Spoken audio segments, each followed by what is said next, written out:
होली की आत्मा। बचपन से शहर में रहने वाला मनोज इस साल होली की छुट्टियों में अपने गांव दुर्गापुर वापस आता है, जहां उसे देख पूरा गांव खुशी से झूम उठता है। जब गया था तब इतना सा था और अब देखो कितना बड़ा हो गया है। हाँ सरपंच जी, जब मैं गया था तब आप भी बहुत जवान थे और अब देखो कितने बूढ़े हो गए हैं आप। चलो चलो बढ़िया है।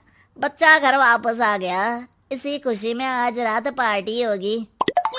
क्या बात है, गांव में भी पार्टियां होने लगी। वैसे अगर पार्टी की बात है तो आज क्यों सीधा होली पार्टी करते हैं। होली पार्टी की बात सुन चहल पहल में अचानक सन्नाटा छा जाता है, जिसे देख मनोज को कुछ अजीब लगता है, लेकिन तभी सरपंच बात पलट देता है। अब बहुत देर हो गई, चलो सब अपने घर चलो, पार्टी के बारे में कल सोचेंगे। मनोज भी मम्मी पापा के साथ घर आ जाता है, पर होली पार्टी और उस पर पूरे गांव की खामोशी वाली बात अभी तक उसके जहन से निकलती नहीं। पापा, होली पार्टी की बात पर सब चुप क्यों हो गए थे? अरे होगी उनकी कोई अपनी बात। मुझे गांव की पंचायत ही थोड़ी पता है। थक गया हूँ, चलो सो जाते हैं, कल बात करते हैं। पापा की बात मानते हुए मनोज भी सोने चला जाता है। आज तो छुपा लिया, लेकिन हफ्ते बाद जब होली का दिन आएगा तब इसे कैसे रोकोगे? अगली सुबह सूरज के साथ ही मनोज भी गांव घूमने निकल जाता है, जिस पर रास्ते में उसे अपनी ही उम्र के कुछ लड़के भी मिलते हैं, जिनसे दोस्ती कर अब वो उनके साथ घूमने लगता है। इसी तरह कुछ दिन बीत जाते हैं और होली नजदीक आने लगती है। दोस्तों, होली में 4 दिन ही बचे हैं, पर गांव में उसकी कोई तैयारियां क्यों नहीं दिख रही? क्योंकि यहाँ होली नहीं मनाई जाती। अरे पर ऐसा क्यों? वो राजा भूषण। अरे तुम 4 दिन के लिए आए हो, क्या इतना सोच रहे हो? चलो कुछ खाने चलते हैं। इसी के साथ एक बार फिर होली की बात को टलते हुए देख मनोज को शक होने लगता है। वो घर पहुंचते ही इंटरनेट पर अपने गांव और राजा भूषण के बारे में जानकारी निकालने लगता है। क्या? मुझे आज तक ये नहीं पता था। ऐसा कैसे? किसी ने मुझे कुछ बताया क्यों नहीं? सारी जानकारी लेने के बाद मनोज गांव वालों या अपने मम्मी पापा से कुछ पूछे बिना खुद ही उसकी सच्चाई के बारे में छानबीन करने लगता है, जिसके चलते वो राजा भूषण की हवेली में पहुंचता है। वाह, क्या हवेली है यार। पर क्या यहाँ सच में कोई भूत है? हेलो भूत जी, कोई है क्या? हम इस साल गांव में होली सेलिब्रेट कर रहे हैं, क्या आप उस पर थोड़ा इंटरव्यू देंगे? मनोज के ऐसा बोलते ही गांव में तूफान उठ जाता है और हवेली में रखी सारी चीजें हिलने लगती है। एक अदृश्य शक्ति मनोज को धक्का देकर हवेली से बाहर निकाल दरवाजा बंद कर लेती है। ये सब देख मनोज हैरान रह जाता है। क्या अभी मुझे हवा ने धक्का देकर बाहर निकाल दिया?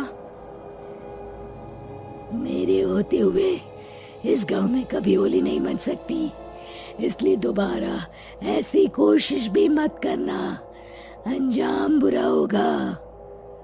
आवाज सुन मनोज हैरानी से इधर उधर देखने लगता है, पर उसे कोई दिखाई नहीं देता। वो गांव वापस आ जाता है, जहां तूफान की वजह से सब कुछ तहस महस हो चुका होता है। आखिर ये तूफान आया कैसे? ना ऐसा कोई मौसम था और ना ही हमने होली का त्योहार मनाने की बात की थी। सरपंच की बात पर कोई रिएक्शन दिए बिना मनोज चुपचाप अपने घर चला जाता है। इस तरह देखते ही देखते होली का दिन भी आ जाता है और मनोज रंग लेकर गांव में निकल जाता है, लेकिन गांव पूरी तरह खाली होता है। अरे त्योहार का दिन है, धूमधाम की जगह मातम क्यों मनाया हुआ है? मनोज की आवाज सुन सब अपने घर की खिड़कियां खोल के घर के अंदर से ही उसे वापस जाने के लिए कहने लगते हैं, पर वो किसी की नहीं सुनता। तुझे पहले भी समझाया था, अगर होली खेलने की कोशिश भी की तो अच्छा नहीं होगा। अरे बात मान लो बेटा, तुम्हें सच नहीं पता। मुझे सब पता है। सालों पहले इस राजा ने एक अंधविश्वास फैलाया और आप लोग आज तक उसे मानते आ रहे हो। अरे बेटा, जब तुम पैदा भी नहीं हुए थे उससे भी बहुत पहले से इस गांव पर होली का श्राप है। अगर गांव में होली का त्योहार मनाया जाता है तो प्रलय आना पक्की बात होती है। राजा भूषण इस सब में नहीं मानते थे और त्योहार मनाने लगे, जिसके चलते होली वाले ही दिन पहले उनके बेटे की और फिर उनकी मृत्यु हो गई। तभी से गांव की रक्षा के लिए उनकी आत्मा उस हवेली में रह रही है। सबकी बातें सुन मनोज उलझन में पड़ जाता है। सोचना भी मत मनोज, अगर तुमने इस परंपरा को तोड़ने की कोशिश भी की तो उसका परिणाम इस गांव और गांव के लोगों के लिए अच्छा नहीं होगा। मुझे भी यकीन नहीं हो रहा कि आप लोग एक बेतुकी बात को मानकर सालों से रंगों के त्योहार को मातम की तरह मनाते आ रहे हो।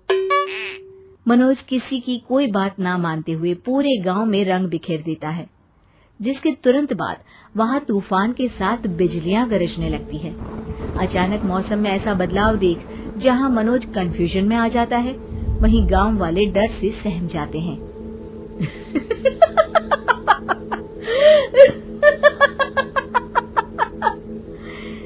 इस लड़के ने हमारे जैसे सिर्फ अपने स्वार्थ के लिए नहीं बल्कि पूरे गांव की खुशियों के लिए यहाँ होली मनाई है, जिस वजह से अब इस गांव पर होली का श्राप टूटता है।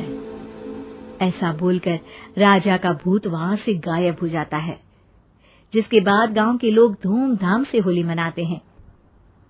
खुशियों के रंग गांव में बिखरे ही होते हैं कि अगली सुबह अचानक मनोज कहीं गायब हो जाता है और एक बार फिर गांव में होली का नया राज शुरू हो जाता है।